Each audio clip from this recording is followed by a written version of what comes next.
அரசு மருத்துவமனைகள்ல பொதுமக்களுடைய பாதுகாப்பை திமுக அரசு அடியோட பறிச்சுக்கிட்டதா தமிழக பாஜக தலைவர் நயினார் நாகேந்திரன் குற்றம் சாட்டி இருக்காரு.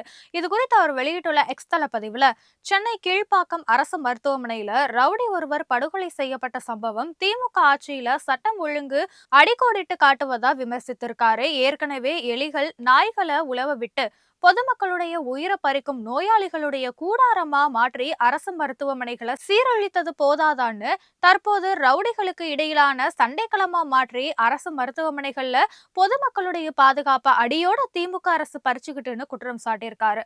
பள்ளியில கொலை, நீதிமன்ற வாயில்ல கொலை, காவல் நிலையத்துல பெட்ரோல் நிலையத்துல குண்டு வீச்சுன்னு அரசு நிறுவனங்கள் அத்தனையிலையும் மக்கள் பாதுகாப்பை திமுக அரசு சிதைச்சிட்டதா நயினார் நாகேந்திரன் கூறியிருக்காரு. காலங்கள் மாறும்போதும் கூட கட்சிகள் மாறுவது போல திமுக அரசால உருவான கொலையுதிர் காலத்திற்கு தேர்தல் காலத்துல தமிழக மக்கள் முற்றுப்புள்ளி வைப்பாங்கன்னு குறிப்பிட்டிருக்காரு.